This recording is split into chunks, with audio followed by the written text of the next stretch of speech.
bem feliz de poder colaborar com uma pequena parte do meu material e do que a gente faz dentro do Grupo Publicis, e que eu vou explicar mais um pouquinho para vocês, que na cabeça de vocês já deve estar assim, putz, é só agência Publicis, mas é muito maior que agência. Eu explico um pouco no detalhe que provavelmente alguns de vocês depois podem ir trabalhar junto com a gente um pouco mais adiante, tá? Então, hoje, a gente vai discutir um pouco, e eu vou falar um pouco mais referente junto com vocês, voltado para a tecnologia, mas é uma tecnologia um pouco diferente. Uma tecnologia que a gente utiliza nos dia a dia da comunicação, no dia a dia de uma agência, no dia a dia de um cliente. E o que realmente faz sentido para nós. Por exemplo, quando a gente contrata um estagiário, muitos se rotulam ou colocam que ele vai fazer um trabalho que é muito simples. E esse trabalho muito simples, em um curto espaço de tempo, graças às tecnologias, não vai existir mais. Então, como que você vai fazer esse trabalho de estagiário, sendo que não vai existir o trabalho, teoricamente, de estagiário? Então, acho que vocês precisam se preparar um pouco mais, e é isso que eu trago aqui hoje, para mostrar para vocês como que a gente pode ter essa relação benéfica com a tecnologia. Não é simplesmente WhatsApp, Facebook, entre outras tecnologias, jogar e etc. Tem uma tecnologia por trás que é muito mais forte, muito mais envolvente, que realmente a gente consegue trazer informações e fazer com que a nossa carreira alavanque cada vez mais, tá? Bom, como foi apresentado, eu sou Paulo Frazão, eu trabalho na indústria há praticamente 14 anos, trabalho há muito tempo, apesar da pouca idade. Eu fiz, durante muito tempo, eu sou programador de formação, então com 13 anos eu fiz o meu primeiro algoritmo, lá muitos anos atrás, e aí com o passar do tempo eu comecei a dar aula de programação, Office, entre outras coisas. Na época, acho que muitos de vocês não vão se lembrar, mas existia SOS Computadores, Databyte, entre outras. Dava aula nessa época para um tipo de público. E a internet estava começando ali. Assim como a indústria de comunicação também estava moldando e estava se mudando, né? Hoje a gente vê completamente um cenário de consumo completamente diferente do que foi e do que será também. E aí, com isso, como eu era programador, eu comecei a fazer muito site para fora. Fazia site para fora. A loja do fulaninho, a padaria, pizzaria, começava a fazer muito site. Ganhei bastante dinheiro nessa época. Fiz até alguns sites que são proibidos para menores. Isso me fez render uma boa grana na época. E aí, o que aconteceu? O meu site era completamente feio, porque era de programador, quadradão, eu não sabia muito lidar com o design. E aí, com isso, eu fiz um curso de criação publicitária na época, e aí ele me moldou e me direcionou para esse ramo, e que eu estou nele até hoje. Uso os fundamentos da programação para atuar no meu dia a dia, uso a tecnologia para me ajudar no dia a dia, mas, ao mesmo tempo, também tem todo o lado do glamour, tem todo o lado da comunicação que a gente tem na entrega por trás de tudo que é feito, tá? Muita gente me chama de Paulo Coelho, na verdade, porque eu sou um pouco parecido com ele, mas, na verdade, não é porque eu sou parecido com ele, é porque eu tenho 3 filhos. E aí o pessoal de agência, vocês sabem muito bem como existe uma grande brincadeira, porque um Paulo Coelho, porque eu fiz 3 filhos aí acham que não pode entrar no mesmo elevador que eu, não pode sentar na mesma cadeira, etc. Eu sou responsável pela Deepline, que é do grupo Publicis. Essa empresa ela é uma empresa de EdTech. A gente cuida de anúncios tecnológicos, então tudo que envolve dados, tudo que envolve mídia. E aí, muito se fala, quando se diz sobre mídia tecnológica, sempre vai a mídia digital. Hoje mesmo eu comprei um anúncio de um out of home, que é aqueles abrigos de rua e etc., via uma plataforma. Então, não existe mais uma barreira entre online e offline. Existe uma integração muito forte e isso está evoluindo a cada vez mais. Já comprei, aqui no Brasil ainda não, por conta de um monopólio, mas fora do Brasil eu já comprei mídia em televisão, através de uma plataforma. Precisava comprar agora, 5 minutos depois eu troquei qual era o filme que eu ia fazer a entrega, e essa entrega foi feita. Então, tem muita tecnologia ali por trás para que isso aconteça. No passado, a gente mandava simplesmente uma fita, aí o fulaninho carregava essa fita até a editora que fosse, ou até mesmo a própria rede de televisão, e ele publicava, e a gente tinha que mandar isso pelo menos 24 horas antes. Hoje, sei lá, em 5 minutos, 10 minutos no máximo, eu já consigo fazer isso. É uma grande evolução. Para vocês que normalmente já nasceram ali no digital, não passaram por esse momento. E aí isso, legal, beleza, só mais uma forma de entrega, mas no passado era bem complexo. Às vezes a gente tinha que mandar, apesar da pouca idade, tinha que mandar 4, 5 motoboys, porque o cliente pediu um ajuste, Então tinha muita coisa que a gente tinha que fazer para veicular um comercial. Bom, o Grupo Publicis, ele é formado hoje por algumas agências, e essas agências, elas não são só de cunho de comunicação, de full service, ou seja, faz digital, offline, etc.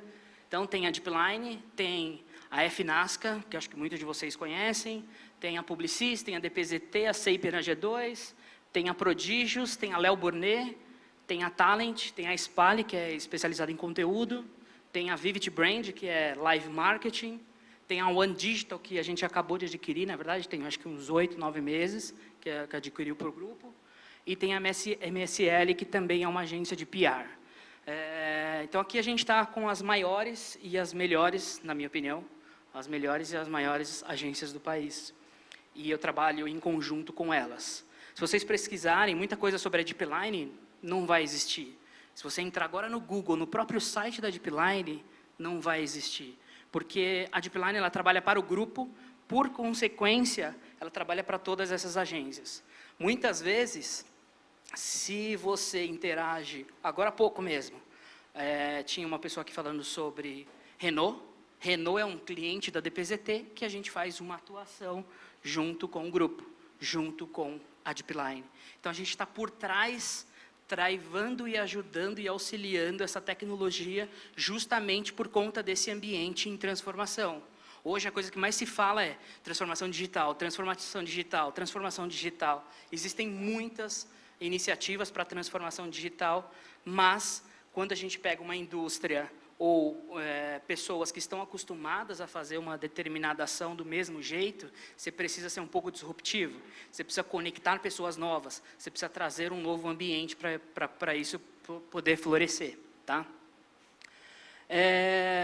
Como eu disse, hoje já é o maior grupo, e é o terceiro maior grupo de comunicação no mundo, ele fica sempre oscilando com a Omnicom, tipo, a Omnicom sempre fica em primeiro, um ano fica em segundo, a gente fica em terceira, e o outro ano fica em terceira, fica em segundo, tanto que em 2016 a Publicis fez um merge, ou seja, ela ia entrar em merge junto com a Omnicom, só que não foi aprovada porque a gente teria 51% do mercado global, e aí isso fez com que desfizesse o negócio. Tá? Bom, falando um pouco mais, entrando mais um pouco no tema, hoje a gente sabe e tem um desafio muito grande, que é como que eu consigo fazer uma interação atrativa para os meus consumidores. Essa a gente tem que se perguntar todos os dias. Como que eu consigo chamar a atenção? Vocês vão aprender um pouco ou mais adiante, dependendo de qual é o nível e onde que você está na faculdade, ou até mesmo quando vocês forem trabalhar na área, que existe uma métrica que chama atenção prestada. O que é essa atenção prestada?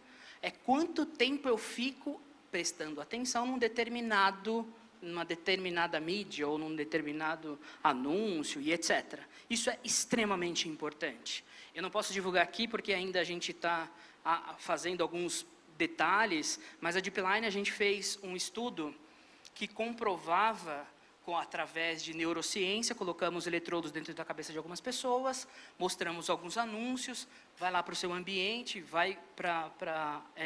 consome realmente algumas coisas fora, volta para o nosso controlador dentro de um ambiente controlado que a gente fez, e com isso a gente percebeu que a televisão, ela é um pouco mais cara, ela é massiva, as pessoas estão teoricamente deixando de consumir, na verdade não, mas daqui a pouco eu falo sobre isso.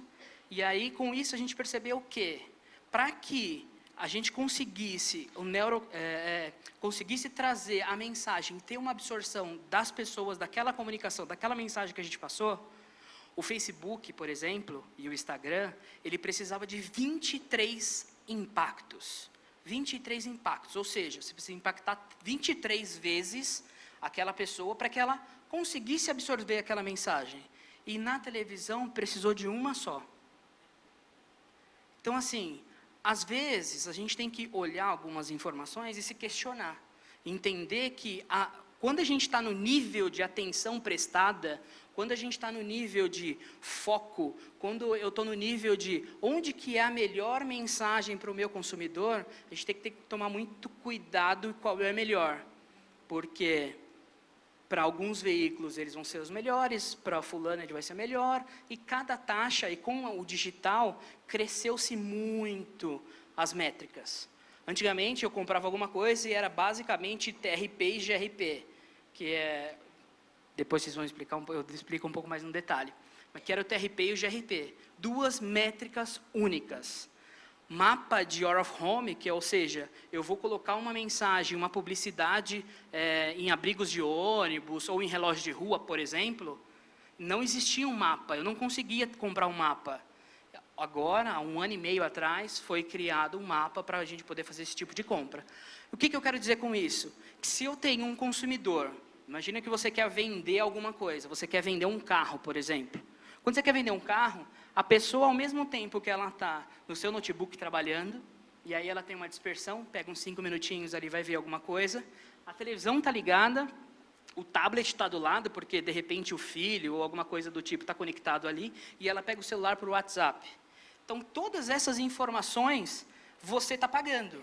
E você vai direcionar o cliente, ou você sendo o próprio cliente, você vai direcionar para que ele gaste, ou invista esse dinheiro. E ele vai investir uma visualização no tablet, uma visualização no mobile, uma visualização no desktop, uma visualização na televisão. Qual que é a melhor? Como que a gente consegue mensurar isso?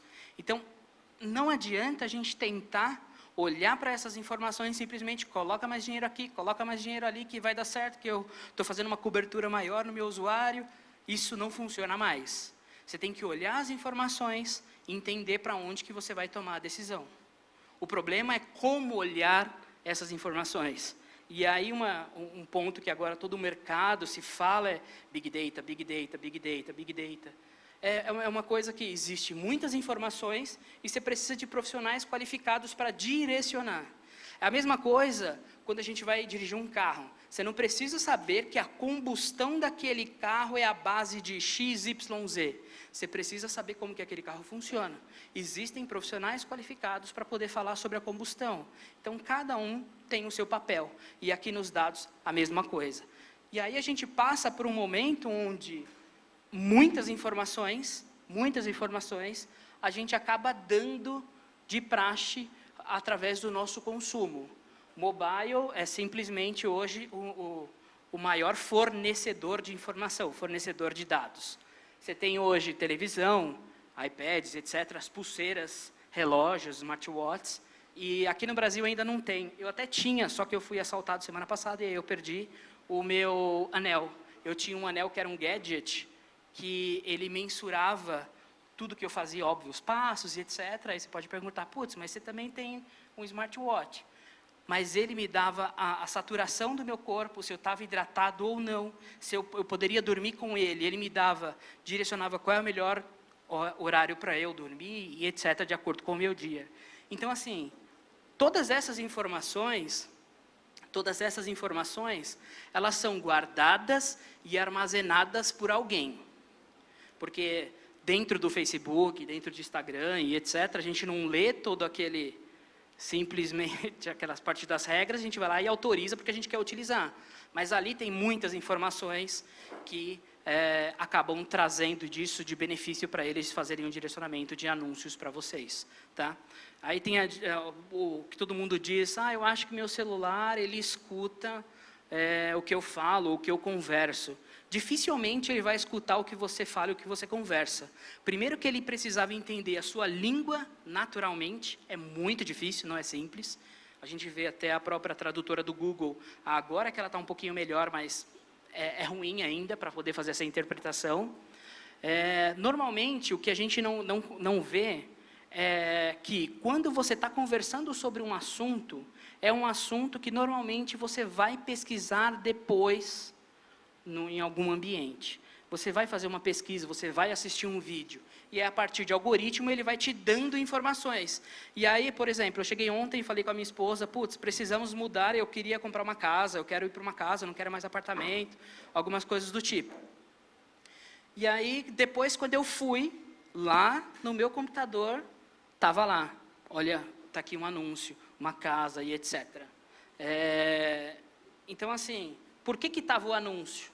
E aí eu fui ver qual era o meu comportamento. Dentro do meu login do Google, ele está junto com o da minha esposa. A minha esposa pesquisou sobre casas. Então, ele entende que eu também sou o marido dela. Então, a gente precisa realmente fazer uma compra. Então, ele acaba me direcionando melhor um anúncio. Então, a tecnologia está ali por trás para poder fazer esse direcionamento. Não necessariamente que escuta, não escuta. Óbvio que tem alguns aplicativos que a gente tem que dar 2 passos para trás, pode ser que escute mesmo, mas é muito difícil numa indústria como essa, Apple e a própria Samsung falar sobre escutar no detalhe o que todo mundo está falando. Isso basicamente não existe. Tá? Eu também fiz, eu aconselho a vocês a fazerem, é uma coisa que não tem aqui no Brasil ainda, mas é que é um teste de DNA. Eu dei o meu DNA, eu paguei na época $299, meu DNA e da minha família inteira, para saber se a gente teria alguma doença ou alguma coisa do tipo. E aí deu que eu vou ter a minha probabilidade de ter câncer de próstata é de 92%. Entre outras coisas que deram lá, e aí dos filhos é sempre um problema, o seu é de boa, você vai se cuidando e etc. E aí, como que são feitos esses estudos? Óbvio que tem uma árvore por trás, tem informações por trás, mas o seu DNA está ali. Então, são informações que é importante para você. Eu comecei a mudar um pouco os meus hábitos, justamente para conseguir fazer esse direcionamento e tentar reduzir isso. Isso, não sei se vocês se recordam, de repente para os mais jovens não, mas sei lá, há pelo menos uns 9 ou 10 anos atrás, a Angelina Jolie tirou as mamas porque ela tinha uma maior probabilidade de ter câncer de mama. Então ela foi lá e tirou, tanto que todo mundo ficou realmente crucificando ela por conta disso, mas ela fez toda essa informação, ela teve acesso a isso antes, e ela conseguiu, de repente, ter um direcionamento melhor e fizesse com que ela, de repente, tivesse uma sobrevida aí. E aí, assim como eu vou ter que também cuidar um pouquinho mais da minha próstata, é um tema um pouco delicado, mas eu vou cuidar dela para que realmente eu não atinja, cuide dos 8% e não dos 92%. Tá? Agora, imagina o seguinte, imagina que quando eu for fazer um direcionamento de uma comunicação, eu quero fazer uma entrega, porque a gente tem o direcionamento de mensagem certa, para o público certo, na hora certa. Isso que é muito difícil fazer isso. Com todas essas informações, será que a gente não vai conseguir fazer?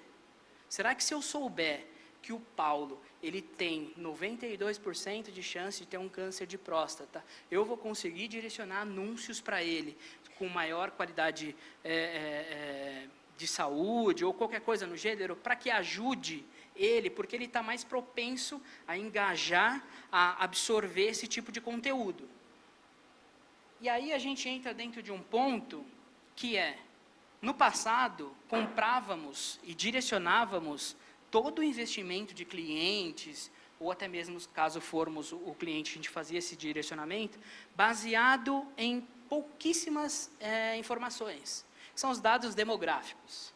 O psicográfico seria muito mais para o direcionamento de mensagem, mas seria, eu quero colocar na TV, beleza. Por que você quer colocar na TV? Porque eu preciso de um veículo de massa. Todo mundo precisa saber que o meu produto existe. Tá, legal. Como que eu vou fazer isso?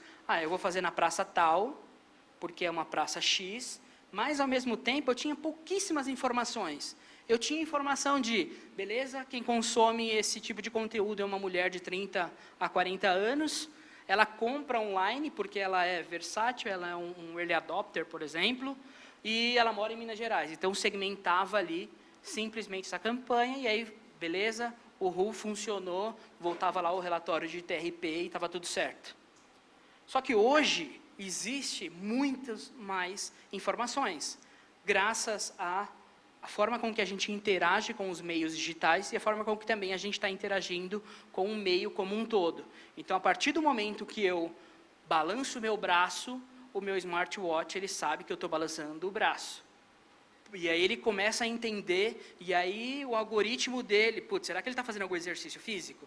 Não, esse está muito repetitivo e ele não está tendo movimento nas pernas. Se ele não está tendo movimento nas pernas, é só na mão. De repente ele só está com um tique nervoso, ou qualquer coisa do tipo. Então, a gente consegue ter muitas informações, e muitas informações, baseado em os nossos comportamentos. Tudo que você diz, e aí sim, tudo que você diz, seja em privado ou não, dentro de uma rede social, aquilo ali é categorizado, armazenado, e vai ser utilizado contra você num futuro, mas não contra a sua pessoa física. Vai ser simplesmente contra o seu cookie, seu ID, que é uma outra questão, que é um anúncio melhor para você. Qual é o melhor anúncio para você? Eu, particularmente, eu sempre navego em abas anônimas. Não tenho nenhum...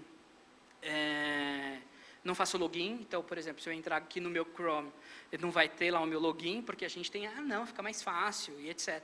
E aí eu só vou dando informações, tá? No caso da compra, hoje, eu consigo saber se essa mulher ela é de alta renda, se ela é uma compradora de luxo, se ela mora em BH, mas se ela é mãe, se ela tem mãe de 0 a 3 anos, se os filhos dela possuem essa idade, se ela visita o site de esporte 2 vezes por semana, se ela é maratonista e gasta normalmente R$500 numa compra online por semana. Cara, com essas informações, eu vou conseguir dar um tiro certeiro nela. E é isso que a gente fazia.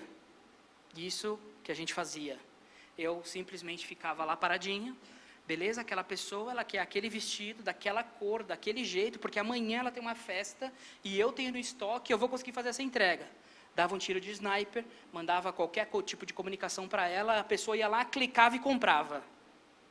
Maravilha. Perfeito, eu consegui direcionar uma mensagem, consegui realmente achar a pessoa certa para ela fazer a compra do meu produto.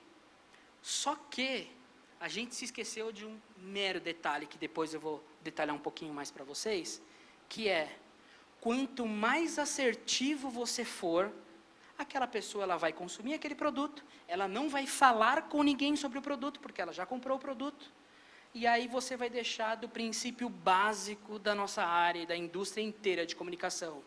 Precisamos gerar conversa.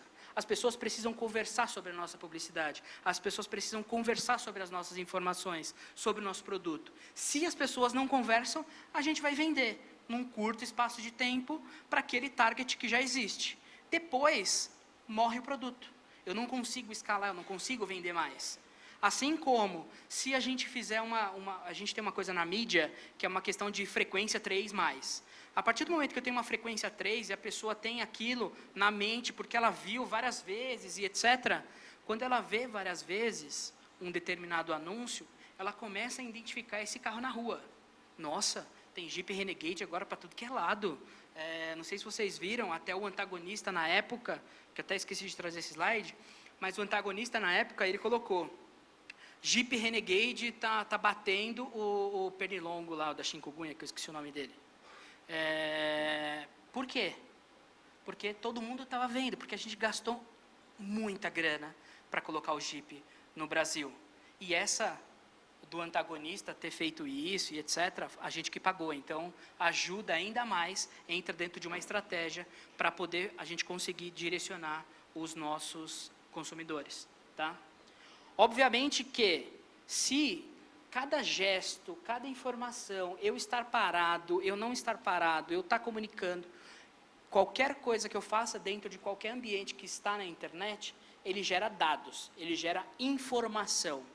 E essas informações, é muito no detalhe que a gente tem essas informações hoje granulares. Eu tenho uma plataforma aqui que eu consigo saber, por exemplo, quantas pessoas nessa região têm filhos.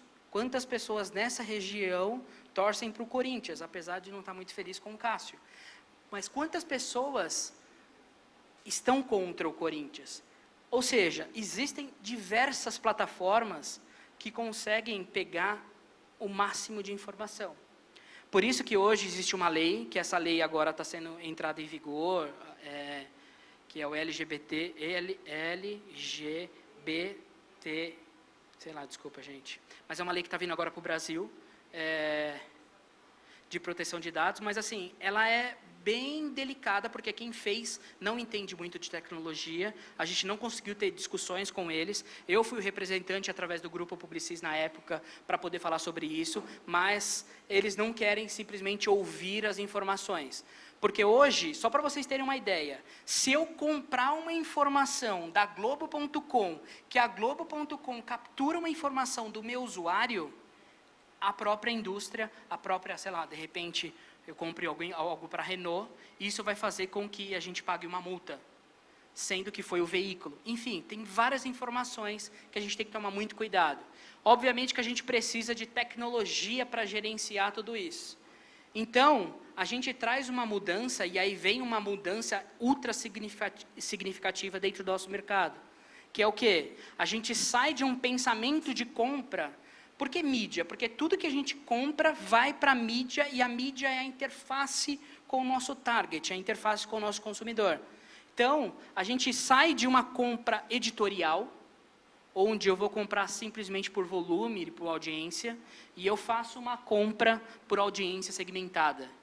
Então, eu compro uma audiência, eu segmento um pouco mais. Então, assim, se hoje eu sei que 93% das mulheres que gostam de futebol, elas não acessam a Globo.com, ela vai acessar o UOL, porque o UOL é mais rico em esportes, segundo elas, eu vou fazer o direcionamento para elas dentro do esporte da Globo.com, do UOL Esporte.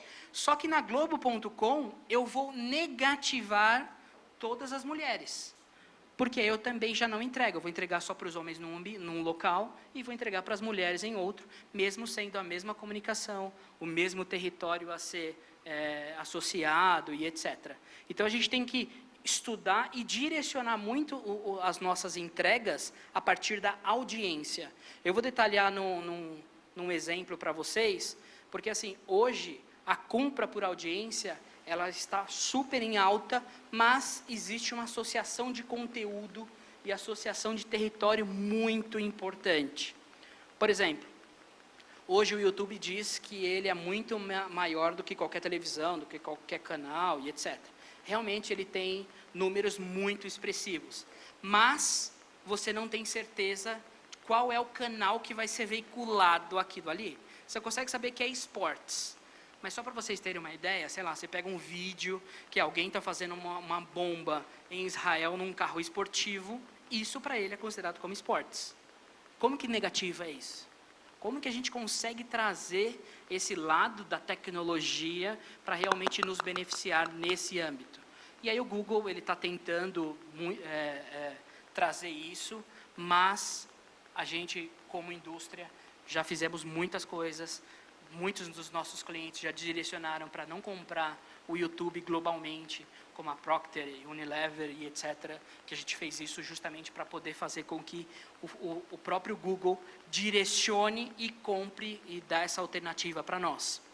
Eu tenho um cliente que é o Bradesco, e aí eu fiz uma entrega quando ele lançou um novo posicionamento, foi para frente, junto com a agência Publicis, e a gente fez isso no YouTube. A primeira coisa que a gente tinha como base é: precisamos fazer com que esse vídeo não apareça para crianças. Não existe uma opção do YouTube que eu não entregue para crianças ou para músicas.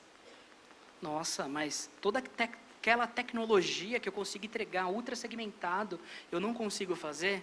Imagina você qual é o alcance do YouTube se eu tirar todas as músicas e todos os vídeos para criança. Ele fica minúsculo. E aí, por isso, ele passa a responsabilidade para quem opera as ferramentas, direciona as ferramentas, para tentar conseguir fazer isso. Mas ele acaba não deixando.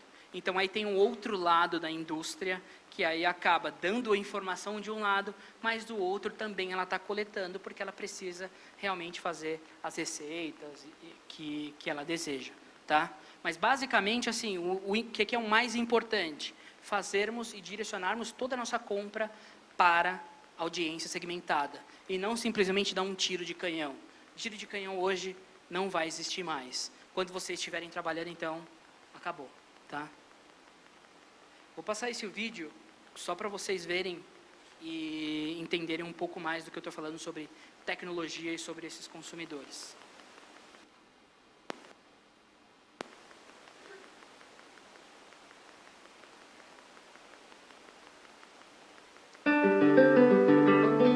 If you work in marketing, you better start upping your game. Because you haven't seen anything like us yet. In just 10 years from now, we'll be buying and influencing buying In ways that will confound you. We won't just watch your ads, we'll expect smart, tailored content based on our social graphs. Tailored for me. Me, Me. and me. We want to interact with it as we watch it. Not just with touch, But with voice, gesture. With intent. You better embed everything that is featured with additional information, social APIs, and e-commerce functionality. And we mean everything. everything. Everything. The car, The skirt, the hotel, the app.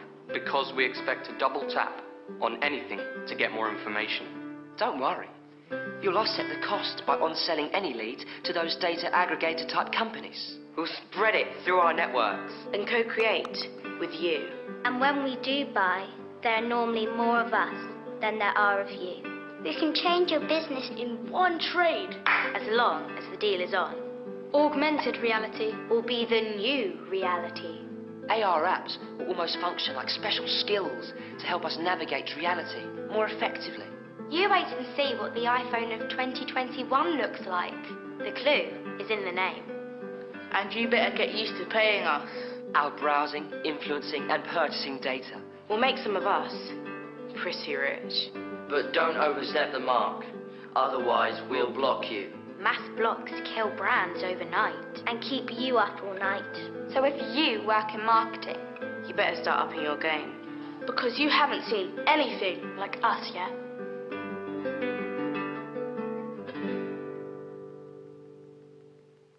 É bem legal esse vídeo que ele demonstra, assim, algumas crianças, óbvio, como vocês viram, pedindo essa segmentação, né? Essa segmentação para a gente poder conseguir fazer e co-criar junto com eles. O que mais me espanta é que esse vídeo foi feito há 13 anos atrás. Então, assim, não foi hoje. Isso já está sendo dito, já está sendo falado, já está sendo direcionado há muito tempo. E aí isso faz com que a gente tenha que repensar o nosso papel. Repensar em como que a gente cria e como que a gente consegue direcionar os nossos clientes, os nossos planos, enfim, o que a gente precisa realmente direcionar para poder fazer uma comunicação efetiva dentro do nosso trabalho. Então, saindo desse pensamento tradicional, que é o canal, eu vou entregar para aquele canal porque eu preciso fazer uma associação de conteúdo, então vou patrocinar o futebol da Globo, porque faz sentido para mim, e etc., legal, uhul, mas até que momento eu estou falando com o meu target? Então, a gente tem que trazer isso de uma forma para trazer esse pensamento tradicional, que são normalmente com esses veículos, tem alguns que praticamente até morreram. Hoje, se eu perguntar para vocês, onde que vocês leram sobre o desastre ontem do Cássio, naquele frango, você dificilmente vai saber qual foi o veículo. Você vai saber que ou foi através de uma rede social, ou foi através do Google. Como que foi o jogo? Então, a gente está perdendo essa relação que eu vou entrar no UOL para poder ver um tipo de conteúdo. Eu digito no Google e a partir desse momento ele vai me dizer onde que é a melhor alternativa, onde que realmente aquela notícia faz sentido para mim.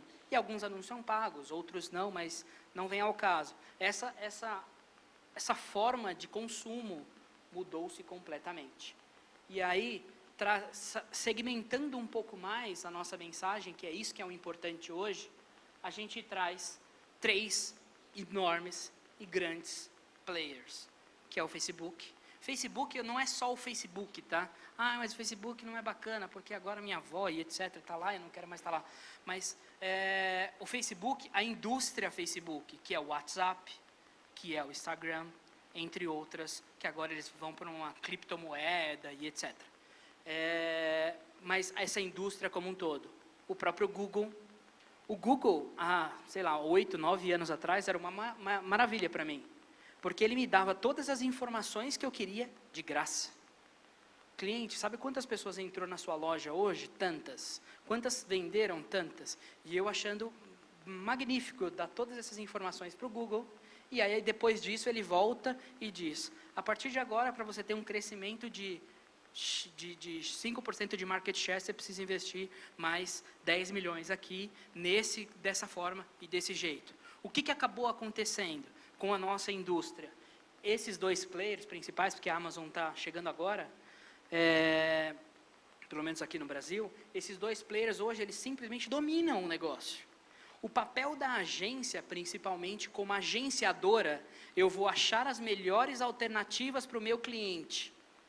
Isso, hoje, você vai achar as melhores alternativas para o seu cliente dentro dessas plataformas.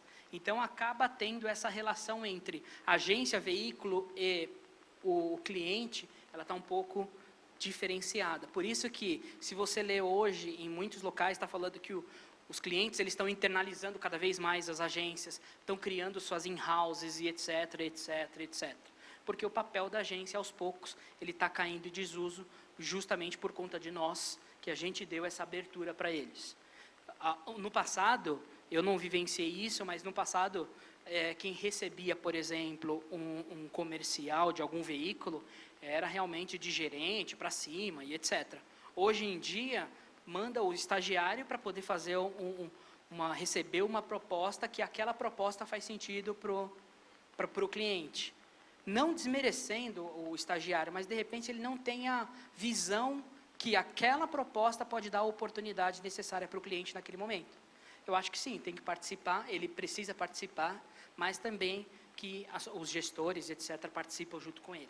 Tá? E aí a Amazon, que está chegando aqui no Brasil, não sei se vocês viram, mas num simples dia ele quase faliu algumas empresas.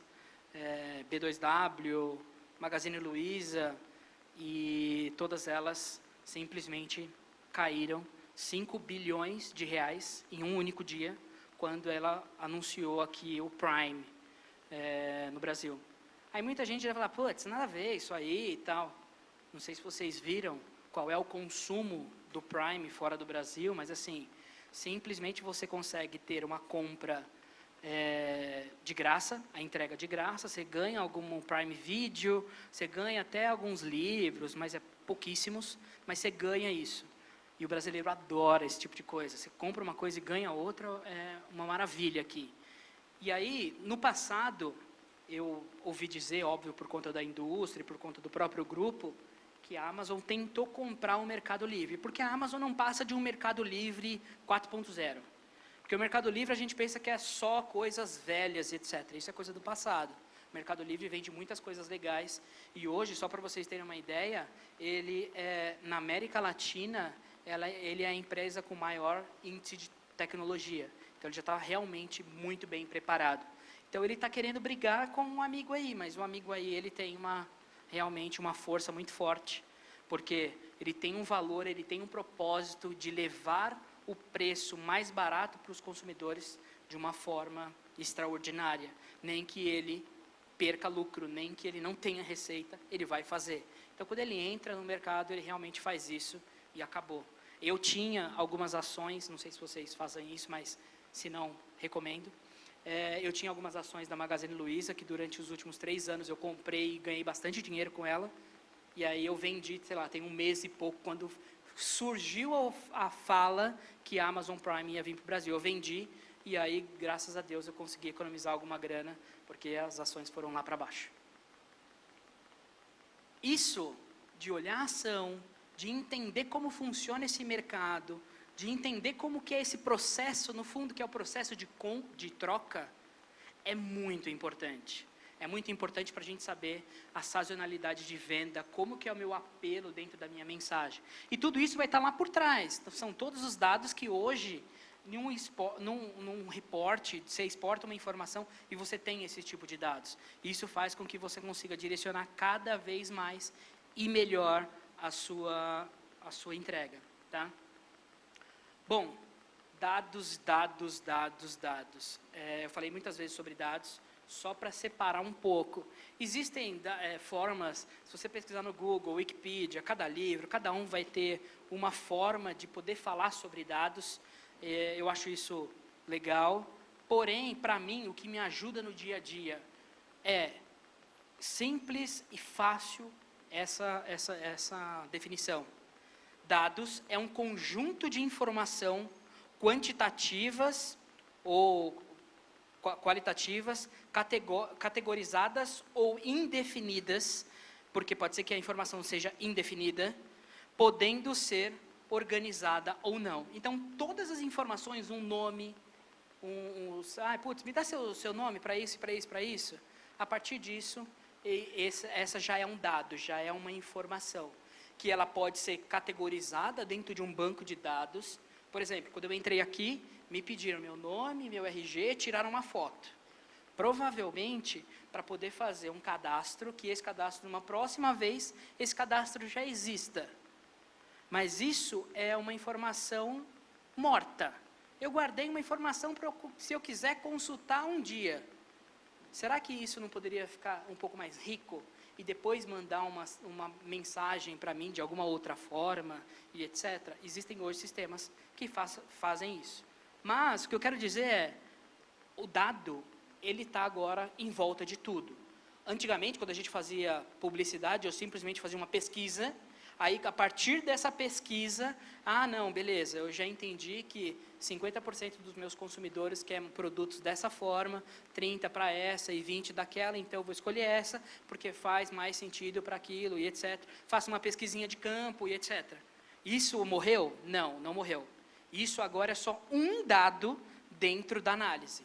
Eu tenho essa informação, que é a pesquisa, aí eu tenho dentro de como que está o comportamento nas redes sociais, o que as pessoas estão falando, e aí eu vou descendo para unir todas essas informações. Porque hoje, se eu pegar as informações do IBGE, já é uma disparidade absurda. Hoje, quem tem 2 geladeiras e 2 televisões em casa, que a maioria dos brasileiros é classe A, ou qualquer coisa do tipo. Então, a gente precisa trabalhar um pouco mais a nossa segmentação e a forma com que a gente direciona. Então, a gente tem que tomar muito cuidado, principalmente com os últimos tempos aí, com a ascensão da classe C, que realmente fez com que eles tivessem um poder econômico mais forte, e aí com esse poder econômico mais forte, acabou disparando e mudando completamente os dados que a gente tinha. E aí a gente precisa colocar mais informação para conseguir tomar uma decisão mais forte. Imagina o seguinte, quando a gente fala de dados, de informação e etc., imagina um avião.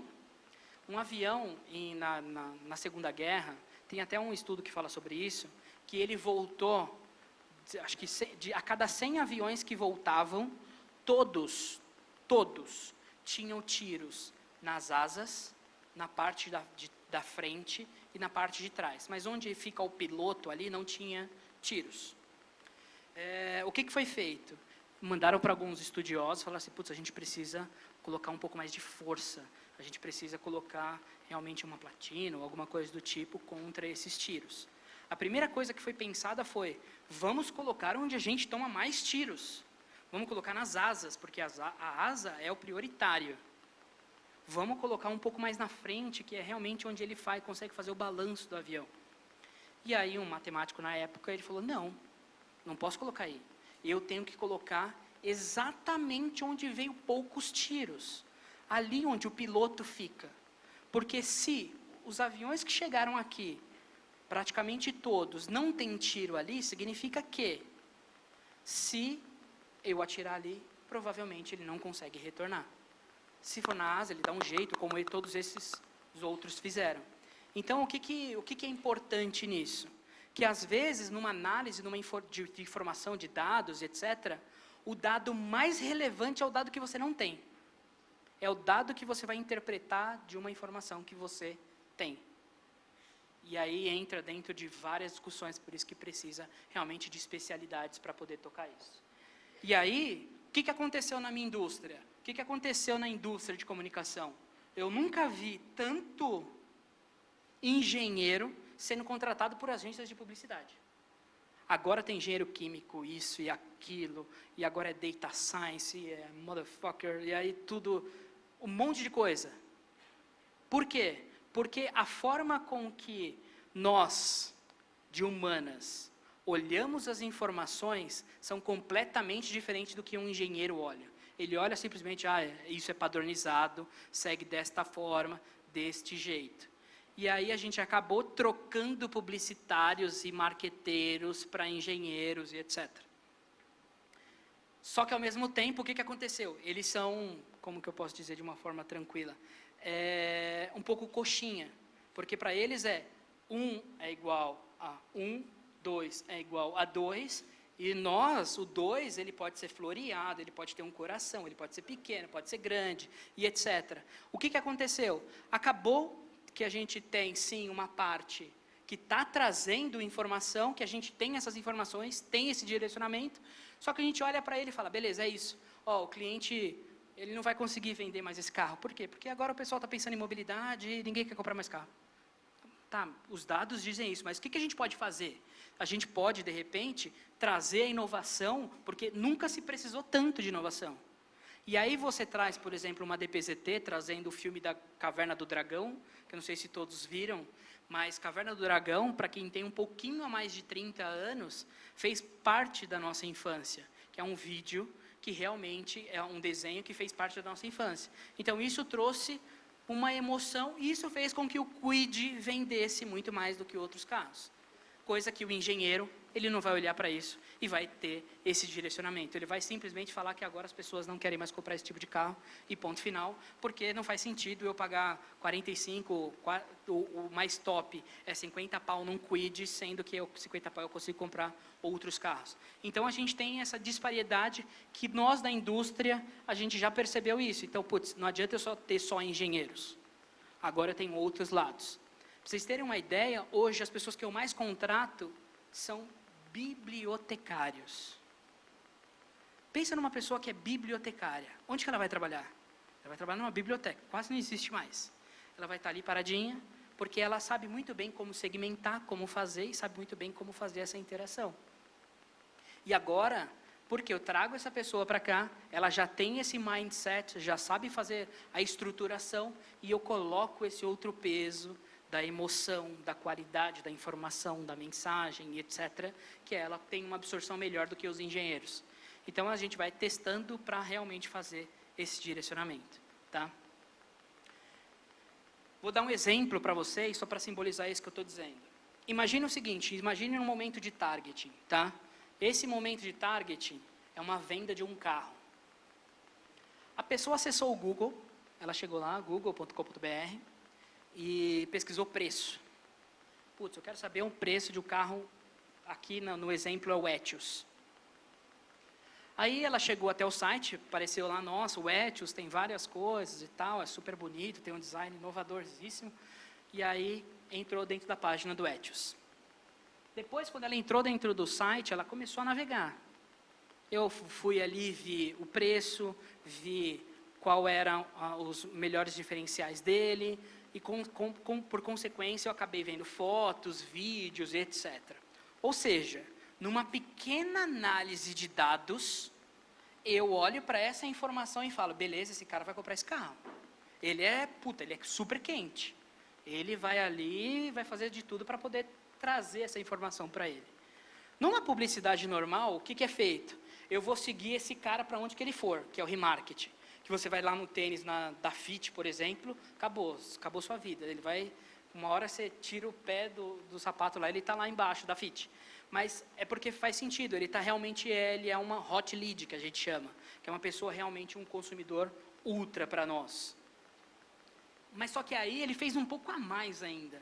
Ele já era o cara e ele entrou dentro da parte que todas as montadoras têm, que é o Monte o Seu, montou um carro lindo e maravilhoso. Eu quero vermelho, eu quero isso, eu quero aquilo, com todas essas informações. Cara, esse cara, eu preciso saber até o nome dele, porque ele vai comprar o carro. A partir desse momento, eu entrei num site. Eu saí, cansei, imagine que eu sou essa pessoa, cansei disso, e eu fui na página do UOL. Quando eu cheguei no UOL, por incrível que pareça, tinha uma comunicação da Toyota lá também. E aí tinha, só que ali, para quem está pequenininho, tá o Prius, que é o carro, que agora vai ser o carro elétrico, mas até então era o carro híbrido da Toyota. E depois eu entrei de novo no site da Toyota e apareceu para mim a RAV4. Eu fui no YouTube pesquisar mais informações ainda sobre o carro e eu não tive nenhuma publicidade passando antes do review do carro. O que acontece? Eu levei exatamente esses 2 slides e mostrei para o time de marketing da Toyota. Quando eu levei para eles, eles falaram assim, nossa, a gente está fazendo a campanha errada, ou, puta, vocês precisam direcionar um pouco melhor e etc. Não. Eu respondi para eles, não estamos fazendo errado. O que acontece é, o seu budget, você está separando o budget por produto. Então, agora eu estou no momento, não estou do Etios. Não importa se eu gosto do Etios. Se você está no momento da campanha do Prius, eu vou ver o Prius. Está completamente errado. Então, o próprio direcionamento do marketing, o jeito com que ele separa o budget, ele separa por produto. E a gente tem que mudar isso e começar a separar isso por audiência. O que ele quer, o que a gente vai conseguir realmente fazer esse retorno para ele. Se eu sou a pessoa que navegou lá e eu sou o Etios e etc., eu não posso ver o Prius. Simplesmente assim. Eu sou o cara que vai comprar o Etios. Aí o que vai acontecer? Eu vou olhar o Prius e falar, putz, o Prius é caro, a Toyota é cara, não faz sentido, vou para um outro fabricante. Eu acabo mudando o meu foco. Então, por quê? Porque eu não tive essa separação. Eu não cobri os territórios. Porque aqui eu estava muito mais preocupado em fazer o meu vídeo de 30 segundos e colocar lá no Globo Esporte, do que simplesmente atender as pessoas que realmente estão interessadas. Hoje, eu costumo brincar com a lojinha. A minha família ela tem hortifruti, sacolão e etc., sei lá como que chama. E aí, lá, a gente costuma dizer que eu não preciso fazer a publicidade para fora. Eu prefiro atender todo mundo que entra da melhor forma possível. Ele tem que ter a melhor experiência, que agora a palavra do momento é experiência. Ele tem que ter uma melhor experiência. Então, não adianta eu ir ali para fora e começar a falar, putz, eu preciso fechar mais 40 turmas aqui no Mackenzie, beleza. Sendo que a experiência para quem está aqui dentro não faz sentido, porque eles vão ser o boca a boca lá de fora. Então, a gente tem que cuidar muito bem da nossa lojinha para depois ir para fora. Você tem que arrumar muito bem a sua casa. A partir do momento que eu sou um consumidor que ia comprar o carro, que não fui impactado, que não levei mais não conseguiram me direcionar os benefícios daquele produto, porque eu já estava ali, com a boca no gol, eu acabo chutando para fora. Então, a gente tem que cuidar primeiro da nossa lojinha, tá? Isso é uma coisa que acontece muito na nossa indústria, e assim, todos os dias, clientes diferentes, depende da qual é a agência, eu lido com isso todos os dias. E aí, quando você fala isso, você fala, putz, mas é que o meu global separa por produto, e aí eu não posso separar por produto, porque, cara, a gente precisa mudar esse tipo de pensamento. E aí, obviamente, que a gente trabalha da melhor forma possível para o cliente. Ou seja, quando a gente fala de todas as informações, dados e etc., ele serve não para só segmentar, não posso ser só um sniper. Eu vou acertar aquela pessoa que quer aquele vestido e etc. Eu tenho que estar muito mais, olhar essas informações e olhar os dados para conseguir direcionar melhor a mensagem. Então, no caso, aquele espaço que a Toyota comprou ali no UOL, que estava mostrando Prius, eu coloco um if, um se, né? Que é o quê? Se essa pessoa for interessada em Etios, mostra esse outro anúncio. É o meu espaço. Isso ela não precisa mudar o direcionamento de marketing dela. Nós podemos fazer isso na comunicação e é isso que a gente faz. Então, a gente precisa pensar um pouco a mais na caixinha. Vem um target, nossa, esse target é maravilhoso, vou criar só para ele. Mas tem muito mais informação e ele se desdobra em muitas coisas. Então, assim, olhar para um target e criar só para ele não existe mais. Você precisa criar para ele e para suas ramificações. Nos targets que ele agora está sendo chamado de audiências avançadas, que é aquela audiência, aquele target, como que ele tem um comportamento no geral com o mercado como um todo. E obviamente que também os dados e a tecnologia faz com que a gente integre os meios. Uma coisa simples para vocês entenderem. Quando você tem o hábito de entrar no UOL para ler uma notícia, você depois vai lá no UOL, no mobile, no desktop, na sua televisão, porque você tem esse hábito. Automaticamente, uma coisa conversa com a outra. Então, eu consigo fazer essa integração numa simples plataforma, device, etc., mas também em meios. Então, hoje, por exemplo, o UOL ele é dono do PagSeguro. Então, eu consigo trazer informações do PagSeguro com o UOL em conjunto, com dados, com essa integração. Tá? E aí, só para vocês terem uma ideia dessa questão de mensagem e etc., eu estava aqui vendo a notícia do Corinthians, e aí simplesmente veio um banner da Pampers. Por quê? Porque eu tenho um filho. E aí ele manda um banner da Pampers. Faz sentido para mim nesse momento? Não. Primeiro que meus filhos já são um pouco mais velhos. Segundo, que o conforto para o meu bebê não é isso. Aqui eu deveria usar a informação para um outro tipo de apelo. De repente, faça com que seu filho também não chore, use Pampers, já que o Cássio ontem foi um grande problema. Mas usa os dados, usa a informação para conseguir segmentar melhor a mensagem e não só o formato. Tá? Isso é extremamente importante. Um outro exemplo que aconteceu essa semana passada, na verdade, não é das agências do grupo, mas faz sentido porque é da nossa indústria, a gente tem que louvar isso, que é esse aqui.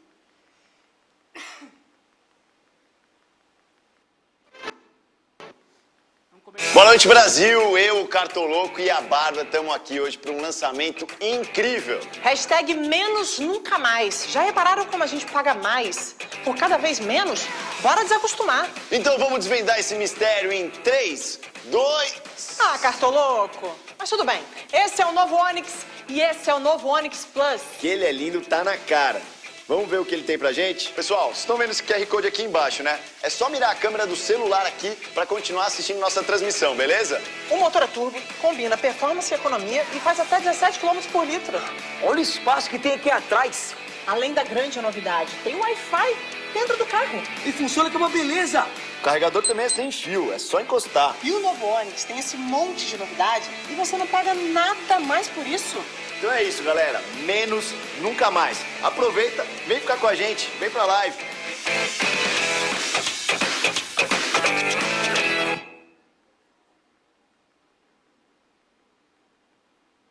Quem de vocês sabe usar um QR Code aqui? Levanta a mão, por favor. Como que usa um QR Code no Samsung, sendo que ele não tem... Desculpa, poderia estar falando no microfone. O Samsung, a plataforma Android na Samsung, ela não tem automático do S10 para baixo. Você tem que abrir um aplicativo, abrir esse aplicativo e aí depois você tira uma foto com o QR Code. iPhone, você simplesmente vai lá e tira uma foto que ele consegue identificar. Agora no S10, para quem tem um S10, realmente dá para fazer, você só tem que habilitar essa opção. O que eu quero dizer com isso? Isso aqui foi no Jornal Nacional, que é um dos prime times aí da TV. Quantas pessoas, se a gente pegar em porcentagem, sabem lidar com QR Code dentro disso aqui? Pouquíssimas, na massa, onde realmente faz sentido para uma publicidade ou realmente para um anúncio de um novo carro. A intenção aqui foi, obviamente, falar que existe o novo Onix, mas também capturar o máximo de informação possível. Porque a pessoa ia lá, quem foi, tirou a foto, entrou lá, a partir do momento eu já tenho a integração. Eu sei que essa pessoa assiste TV, a partir dessa forma que ela assiste a TV, eu sei que ela entrou no meu site. Quando eu sei que ela entrou no meu site, eu já tenho a amostra estatística significativa para poder fazer uma análise. No meu próximo investimento em mídia televisiva, eu já faço esse cálculo e consigo trazer qual é o retorno da TV. Então, assim, não é simplesmente um anúncio de um lançamento de um carro. É muito mais que isso. É como que eu consigo extrapolar a minha informação, a minha comunicação para trazer mais informação para mim. Para que eu consiga direcionar melhor os meus investimentos. A partir desse momento, a gente consegue realmente ter uma integração entre os meios. Porque não é simples, não é fácil você fazer um ROI televisivo.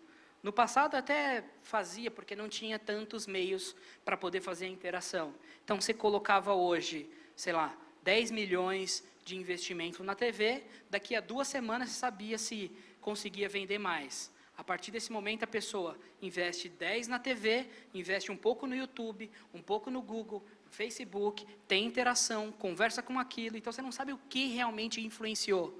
E aí você acaba colocando 10 aqui, 10 ali, 10 ali, e acaba tendo um volume imenso de investimento. Então você tem que conseguir tirar esse investimento. E para isso, nada melhor do que a gente usar a nossa comunicação para também coletar informação. Assim a gente aprendeu com Google, Facebook e a própria Amazon, que tudo que eles fazem, eles coletam a priori, coletar informação. O que eu aprendo com a informação que eu vou coletar a partir disso? A partir dessa informação, eu consigo fazer melhores direcionamentos.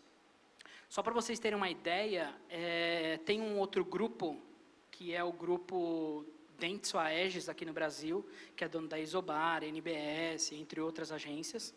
Eles compraram há 2 anos e meio atrás, eu estava lá ainda, eles compraram uma empresa que chama Naveg, que é uma empresa de dados, de captura de informação. Tudo por quê? Por que eles compraram essa? Porque eles viram que a moeda do futuro são os dados. Então, eu não posso perder, eu preciso internalizar e comprar as melhores empresas para poder fazer.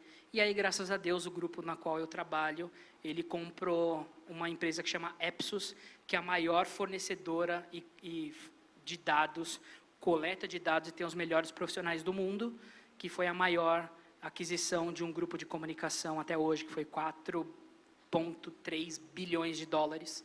E aí essa empresa, se Deus quiser, vai vir para o Brasil logo, logo, e trabalhar junto comigo. Baseado nisso, baseado em todas essas informações, tudo que a gente conversou agora, qual que é o nosso papel? Qual que é o nosso papel ali? Eu sou um publicitário, qual que é o nosso papel e como que eu consigo interagir um pouco melhor? A gente já falou algumas questões aqui sobre mensagem, direcionar mensagem, etc. Mas qual que é o nosso real papel?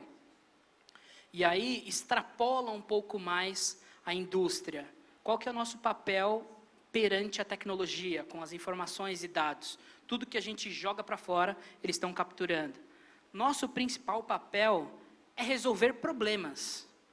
Esse é o nosso papel. Assim como um arquiteto, ele vai resolver um problema de design, que seja, ou de uma estrutura, alguma coisa do tipo, a gente tem que ter um papel de comunicar melhor, a gente tem o papel de poder fazer esse problema. Antes era mais simples, porque eu criava um problema e que achava uma solução para aquele problema. De repente, Paulo Frazão, você tem 3 filhos, a partir de agora você precisa de 7 lugares no seu carro, porque era isso que a SPIN comunicava. Você tem uma família grande, então você precisa. Caraca, acho que eu preciso de um carro 7 lugares.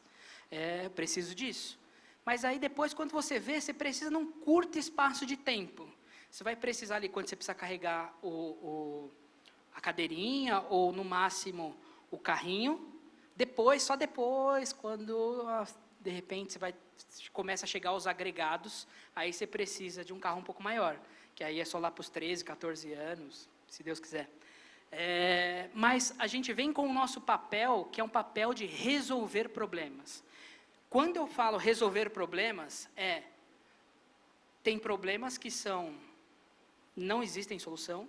Tipo, eu quero ganhar market share 20% e eu só tenho R$1 milhão em 3 semanas. Cara, isso não existe. Mas esse tipo de pergunta tem recorrente. Porque não custa perguntar, ele já tem um não. Então, os clientes perguntam mesmo. Então, o que a gente faz? Quando a gente tem um problema que não tem a solução, ou que a gente precisa de tecnologia para resolver esse problema, vem a criatividade. A criatividade, ela é o potencial para realmente a gente conseguir achar e conseguir direcionar melhor e conseguir resolver os nossos problemas. Ela é o ponto fundamental. Ela que vai linkar tudo. Dentro das agências, e a gente tem muito disso, eu não quero trabalhar com criação, não sei mexer nisso, eu não crio muito bem, não sou redator, alguma coisa do tipo. Não tem criatividade. Cara, se pensa assim, em 1 ano você vai estar morto no mercado. Por quê? Porque a criatividade, ela é a moldura para tudo. Eu trabalho com tecnologias dentro da Deepline, mas a minha especialidade dentro da agência é mídia. E a mídia nunca se foi tão falada. Por quê? Porque com a mídia eu consigo trazer informação, consigo trazer direcionamentos para realmente criar as mensagens. Então a mídia nunca teve um papel tão forte quanto está tendo agora.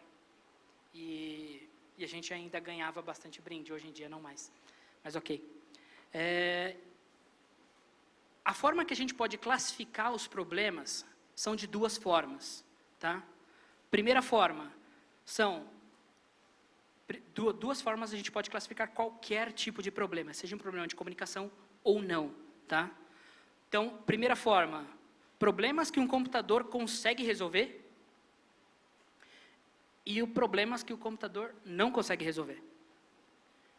Se for um problema que a gente está falando que, sei lá, for mais programável, o computador consegue resolver. Por exemplo, hoje, o Uber conseguiu resolver um problema que é você conectar pessoas interessadas em mobilidade. Uma que tem a disponibilidade para levar e a outra que tem a disponibilidade de pagar para poder fazer. Então, ele conectou essas 2 questões. Então, ele conectou esse problema. E a tecnologia foi lá por trás, uma ferramentazinha que faz isso acontecer. Ou seja, os problemas que os computadores podem resolver, eles são estruturados, eles são lineares e eles são programáveis. Por isso que agora todo mundo fala, putz, agora eu vou inventar o Uber. Eu vou fazer uma Uber de manicure, porque se eu pego uma pessoa que quer fazer a unha agora e tem outra na região, então eu faço o Uber das manicures, que a pessoa se cadastra lá, beleza, vou ficar rico. Esse é o tipo de coisa. Então, se você for o pioneiro, pode ser que sim. Por quê? Porque ele é programável, ele é linear e ele é estruturado. Muito. Porque você conecta 2 pessoas a partir do interesse, a partir desse problema. E o outro lado, que os computadores não conseguem resolver, não são estruturados, não são lineares e não são programáveis. Mas o que é isso? Cada vez mais, a gente está ficando melhor em estruturar os problemas. Por isso que contratou-se muitos engenheiros.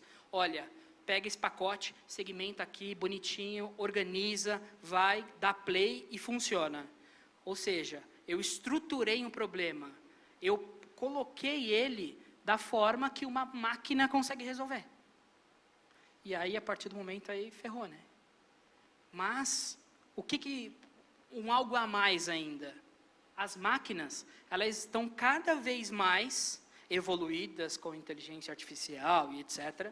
Elas estão cada vez mais resolvendo problemas que não são estruturados. Porque o problema não está estruturado. Então, ela pega, lê, organiza, valida, segue, porque ela faz teste AB e etc. Está funcionando, não está funcionando, opa, não, faz sentido e etc. O que aconteceu?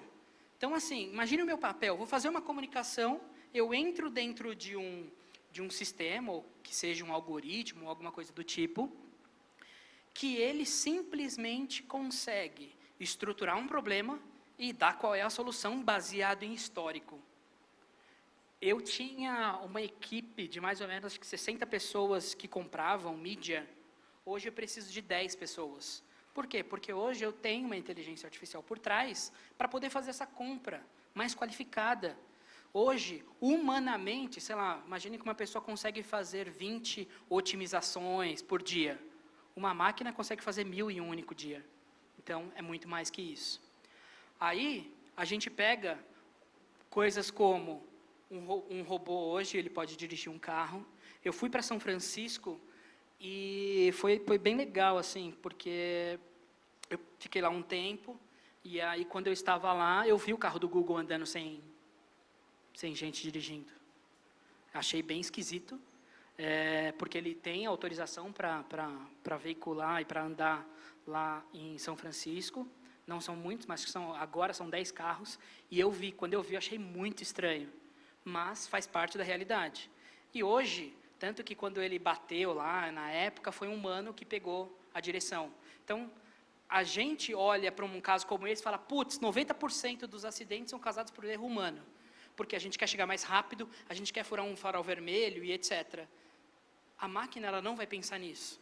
A gente vai começar a ter outros tipos de pensamento. Como foi dito até pelo CEO mundial da Mercedes. Agora eu tenho que resolver um problema, que é, se eu tenho uma criança atravessando de um lado da rua e eu tenho uma outra pessoa do outro lado da rua, obrigatoriamente eu vou ter que tomar uma decisão. Ou eu vou tomar uma decisão de cair numa ribanceira e matar, de repente, a pessoa que está lá dentro, ou a criança, ou essa outra opção. Como que ele vai conseguir lidar com isso? É uma máquina. Por quê? Porque ele precisa programar, ele precisa estruturar para a tomada de decisão. Quando nós estamos ali, o que a gente faz?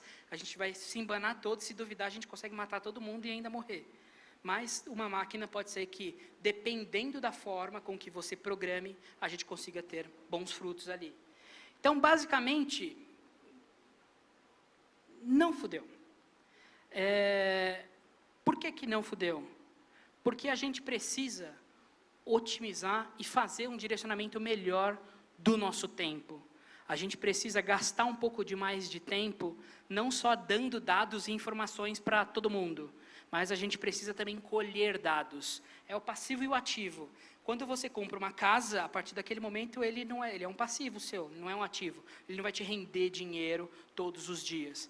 E quando você gasta muito tempo no Google, Facebook, whatever, é super legal, eu consumo pra cacete, mas moderado. Senão você vai estar dando muita informação e você não vai estar acrescentando para você em pouquíssimas coisas.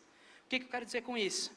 Que para a gente poder conseguir realmente saber qual que é o nosso papel e conseguir trazer para a realidade do nosso dia a dia, seja na comunicação, principalmente, que aqui é o caso, mas também em outras questões, é ter a consciência do nosso papel, que a gente precisa ser seres humanos, e a gente precisa tomar as decisões como humanos, porque se eu ficar todos os dias apertando o mesmo botão, vai chegar uma hora que uma máquina vai fazer muito mais fácil para a gente. Em 1980, o torneiro mecânico, ele era o que ganhava mais dinheiro, ele ganhava bem, salvo algumas profissões. Hoje em dia, nem precisa se de torneiro mecânico, porque tem hoje máquinas que já fazem isso. Segundo, encontrar mais soluções. Hoje, normalmente, se eu falar para vocês assim, olha, eu preciso sair daqui para Paulista, a primeira pessoa vai falar assim, putz, você pega aqui, à direita, sobe, esquerda. Tá, essa é a primeira solução. Qual mais? Seria legal se você atravessasse, sobe Augusta, porque de repente você tem algum barzinho legal que faz sentido para você. Segunda opção, você pode subir aqui, porque por aqui, de repente pela Angélica, é um pouco mais tranquilo, é um pouco mais calmo. Ou, quarta opção, você pode jogar no Waze. Quinta opção, e aí você começa a discutir, porque às vezes a gente falou, fica só na primeira opção. Beleza, pega a primeira direita, sobe lá em cima, esquerda, está na Paulista. Mas você não teve a chance de encontrar outras soluções. Porque sabia, de repente, que eu gosto de festa ou alguma coisa do tipo, que a alternativa da Augusta seria mais eficaz para mim. Então, tente achar mais do que uma solução. Isso é extremamente importante. E o último, para concluir aqui nesse cenário, é ter coragem para ser criativo. Muitas vezes, a gente, só por estar em humanas, todo mundo fala, cuida ali porque fulano é criativo. Deixa para ele porque ele é criativo. Não necessariamente. A criatividade não é só o poder de imaginar algo diferente. É conseguir solucionar problemas de forma diferente. Isso aqui é um logo que a agência Sapien, mais a Publicis, criou para o Carrefour. Esse logo tem o Pzinho da Publicis, tem o C do Carrefour, lindo e maravilhoso, legal, todo mundo falou, nossa, isso aí deve ter sido um diretor de arte, ele olhou para isso, pensou, tem essa integração, então eu faço tudo isso, integro, esse nome Spice faz total sentido para essa célula de integração entre a Publicis, o Carrefour e a Sapien, então faz total sentido esse logotipo. Beleza, aí ele foi lá, desenhou no papelzinho, desenhou no papelzinho, mostrou para alguém, não, vai mais para cá, vai mais para lá, volta e etc. Cara, tudo isso aqui foi feito numa máquina, um algoritmo. A gente criou o algoritmo, jogou as informações, ele cuspiu o nome, Spice, porque Spice, uma célula integrada da Publicis, do Carrefour e etc. Ou seja, a gente programou, linearizou, estruturou, e a partir disso a gente conseguiu ter, sei lá, vamos dizer que isso aqui em horas, foram 2 horas da reunião, mais 1 hora e pouquinho para o arte finalista só dar um tapa, só para organizar, e em menos de 1 dia foi feito um logo para esse. Então assim, estruturando os problemas, organizando os nossos problemas, a gente consegue trazer soluções muito mais rápidas. Mas para isso a gente precisa saber como faz. E esse é o nosso papel como ser humano. A gente cria da melhor forma possível. Então, só para fechar, como que a gente consegue realmente potencializar e qual é o nosso diferencial como ser humano? É ser criativo. A gente precisa ser diferente. Não adianta usar as mesmas informações. A gente precisa ser diferente. Então, ser criativo, ter a criatividade como principal skill, principal habilidade, independente da área de atuação. E fazer como nunca foi feito. E não se esquecer se realmente a mensuração está funcionando. Se não funcionar, refaz e vai refazendo. Mas sempre pega uma parte para criar de forma diferente. É isso aí, beleza, obrigado.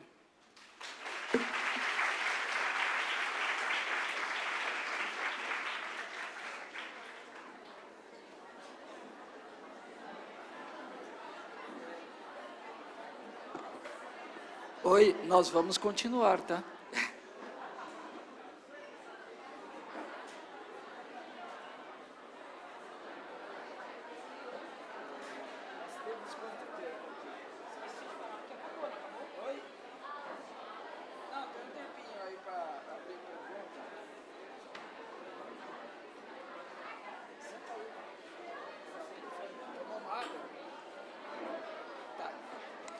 Oi, gente, só para abrir para as perguntas, nós temos um tempinho ainda, tá?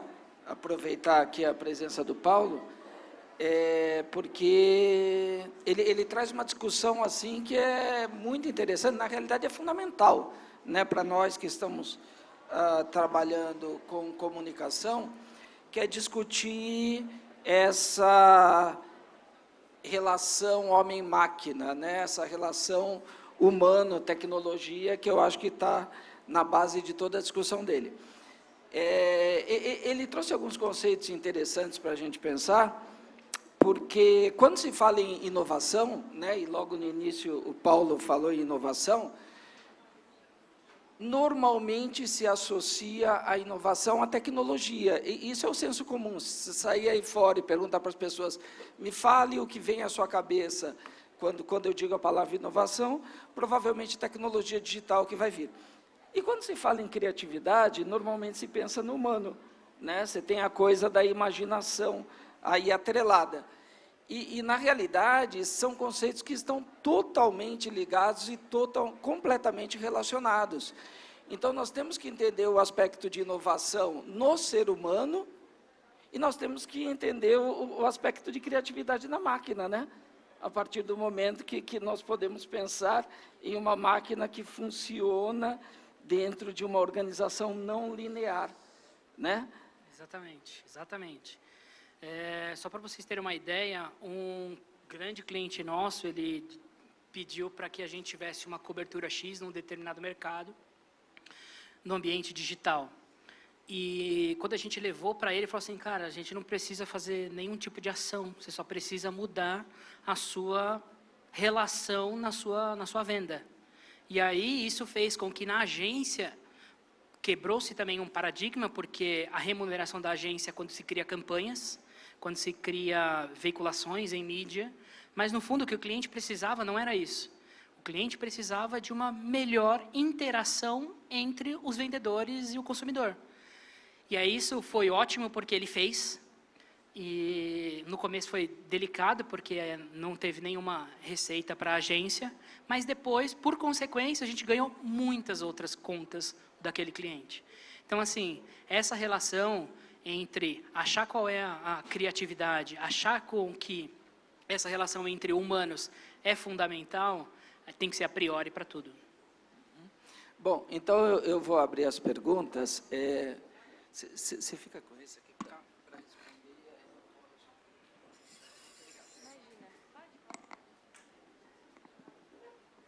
Bom, tudo bem? Tudo jóia? Vamos lá. Uma pergunta e depois só um comentário. Você mencionou que a venda precisa, aquela história do tiro do sniper, você disse, está cada vez mais comum, né? E que as próprias empresas estão procurando esse tipo de venda porque é melhor para elas, né? É garantida, a venda é garantida. Só que você mencionou uma coisa muito interessante, aquele paradoxo, né? Que se a gente faz essa venda muito precisa, a gente acaba matando o buzz em torno do produto. Como é que as agências estão trabalhando com isso em específico? Aí a publicista, vou pedir para você falar de você, né? Não vou pedir das agências. Sim, sim. Mas assim, o que a publicista está fazendo para trabalhar com isso que o cliente quer, mas ao mesmo tempo a gente preservar essa questão do buzz? E assim, só para comentar, eu achei interessante que você falou que é importante criação, né? Apesar do pessoal querer ir para marketing, que é importante a gente ter criatividade ainda. Obrigado. Nada. Cara, primeiro que dobrou o trabalho. Então, o que a gente faz hoje, tanto na Publicis, no grupo como um todo, existem 2 planos. Então, o cliente quer aquela ação, então a gente traz para ele e fala, olha, esse aqui vai te dar um resultado a curtíssimo prazo, só que esse outro plano, ele vai fazer com que você tenha curto prazo e médio prazo. Então, isso é obviamente que você tem que fazer análises, direcionar para ele como que você vai conseguir construir essas métricas e até como que uma ação, um meio associa ao outro. Se eu colocar na TV, quanto que eu vou ter no digital? Se eu colocar no digital, quanto que eu vou ter na TV? Quanto que vai gerar de visitas na minha loja ou qualquer coisa do tipo? Então, o que a gente faz hoje é criar 2 planos. Cria um plano e o outro plano. Isso faz com que a gente trabalhe dobrado e tudo mais, mas até aí, normal, faz parte do jogo, porque normalmente o cliente vai sempre para a segunda opção. Aí é só a primeira vez. Depois, por consequência, o cliente, ele dá para a gente, não um briefing, ele dá o problema, que isso está mudando bastante. Eu não venho qual é o briefing, ele chega qual é o problema, vamos discutir junto qual é a solução. Isso está acontecendo muito.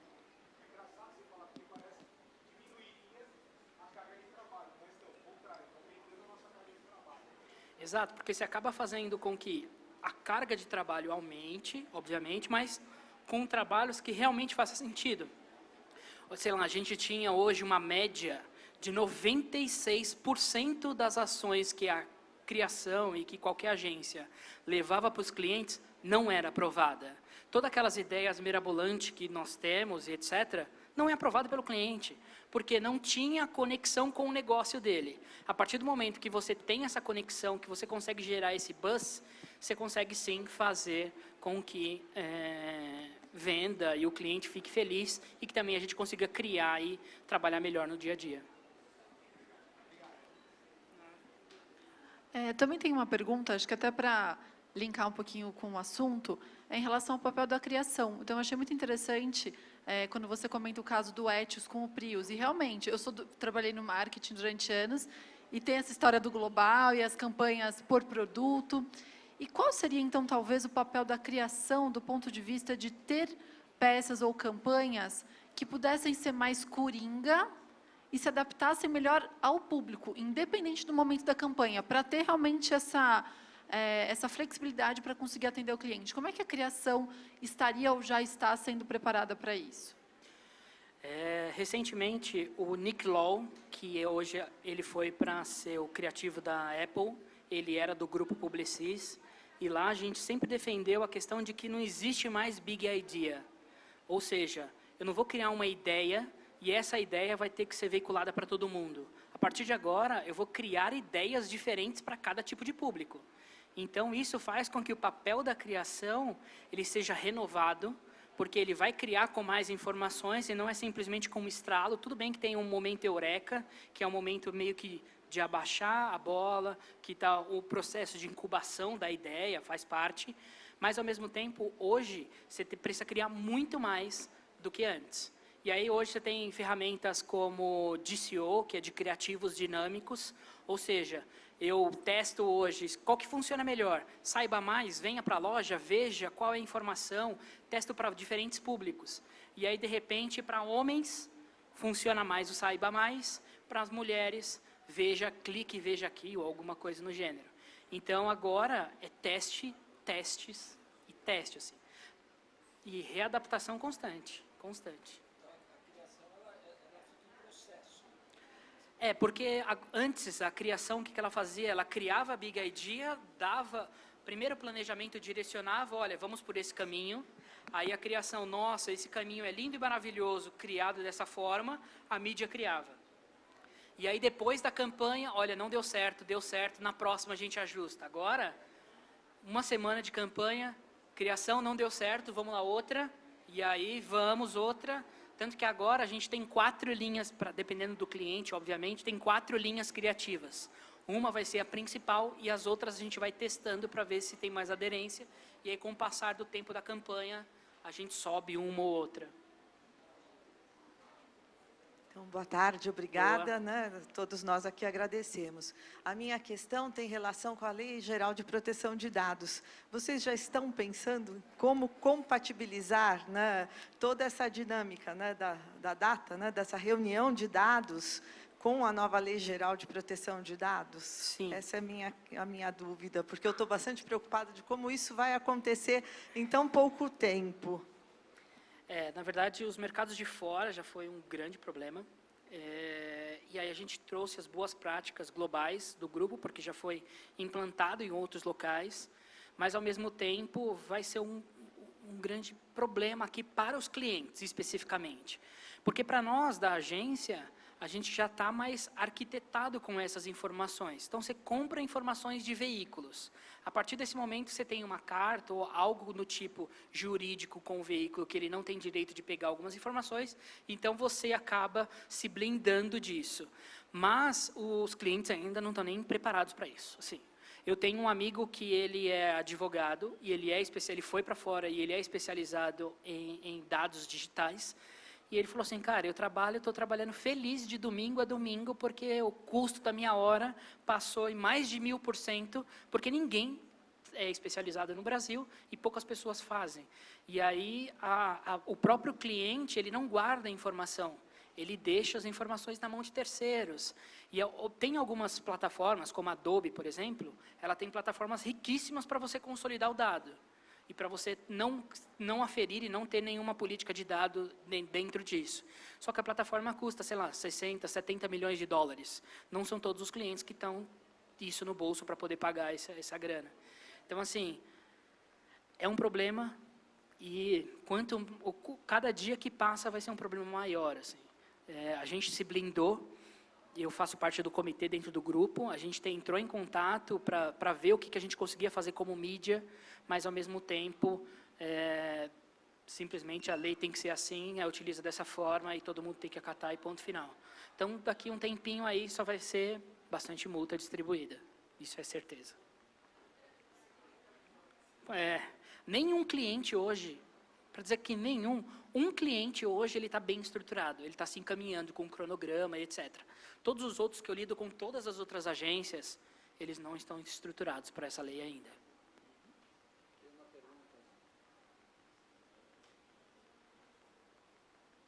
Alô, boa tarde. Eu não entendi muito bem, durante a apresentação dos slides, você falou dos carros, do Etios e da propaganda da Toyota, né? E para mim não ficou muito claro por que a Toyota não contribuiu para a venda do outro carro. Eu não entendi muito bem essa parte. Tá. Que lá, assim, toda vez que você faz assim como você deve fazer trabalhos aqui, chega um trabalho, chega para você um brief de um carro e um produto e um target.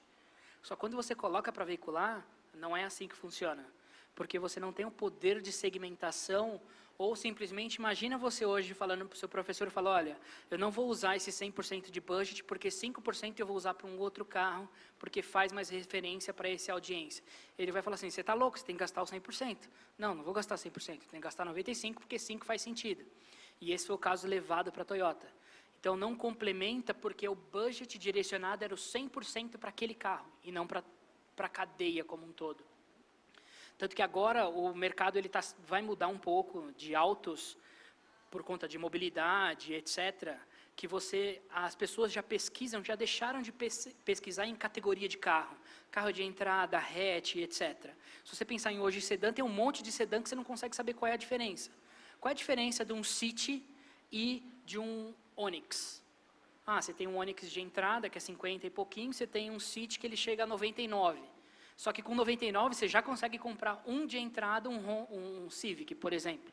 Entre outros carros, o próprio Corolla novo agora e etc. Então agora, em autos, a gente vai acabar categorizando por faixa de preço. Qual é o carro que der de 30 a 40 mil? Faz mais sentido.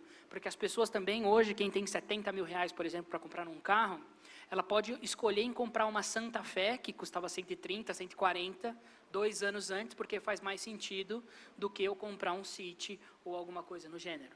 Então, o marketing ele precisa se moldar de forma diferente quando ele faz distribuição de budget. Acho que ficou claro?